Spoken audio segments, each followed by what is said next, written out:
कारण या अशा एका प्रकरणातून मी सुद्धा स्वतः गेलेलो आहे. 2003 मध्ये ते तेलगी प्रकरणामध्ये तेलगीला मोका लावला मी, पकडलं मी, सगळं काही केलं मी, आणि माझ्यावर आरोप व्हायला लागल्याबरोबर माझा राजीनामा घेण्यात आला. त्यावेळेला मी उपमुख्यमंत्री आणि गृहमंत्री सुद्धा होतो. आणि मग तिथली परिस्थिती आणखी फार विचित्र टर्न त्याला मिळत होते. तिथे राज्य त्यावेळेला आमचं होतं, राज्य सरकारमध्ये आमचं राष्ट्रवादी आणि काँग्रेस सरकार होतं. परंतु एकूण परिस्थिती पाहता शेवटी मीच गेलो तिथे, सुप्रीम कोर्टामध्ये प्रयत्न केले आणि सुप्रीम कोर्टाच्या माध्यमातून ती केस जी आहे इथून सीबीआयला नेली.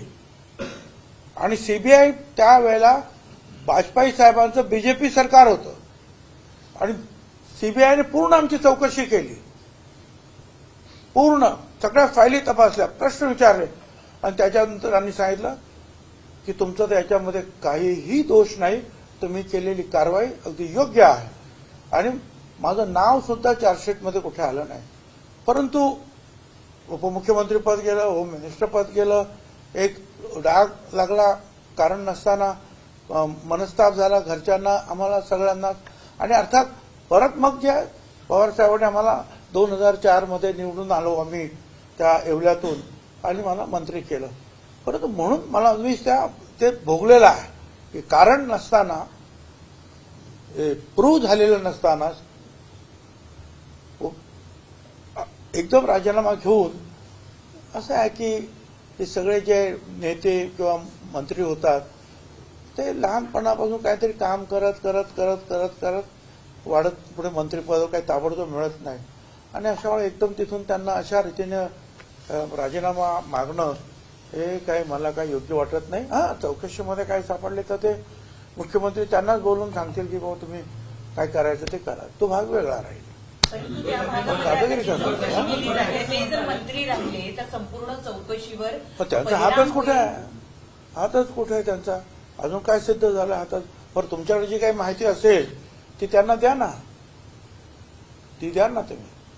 आणि माझ्या वेळेस तर मीच मोका लावला होता, मीच सगळं काही खोदून काढलं होतं, प्रेस खोदून काढली ती बोरा बाजारमधली, तरी सुद्धा राजीनामा द्यावा लागला. तर राजकारणामध्ये हे अशा सगळ्या गोष्टी होतात. परंतु ते मला असं वाटतं की कोणावर अन्याय होता कामा नये.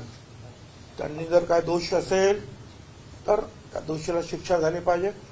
कारण तो जो खून झालेला आहे तो अतिशय भयंकर. कारण ते आमदार धस ज्या पद्धतीनं हाऊसमध्ये सांगत होते किंवा बाहेर सुद्धा बोलतात किंवा आम्ही जे काय ऐकतो ते पाहिल्यानंतर, जे ऐकल्यानंतर अंगावर शहारे येतात की खून होतात माणसांची. पण अशा निघृण पद्धतीनं असा खून होणं म्हणजे कल्पनाच आपण करू शकत नाही. आणि जे कोण दोषी असतील त्यांना फाशी द्या ना तुम्ही, ज्यांनी हे केलं त्यांना. कोण त्याला नाही म्हणतं? फाशीच द्या त्यांना.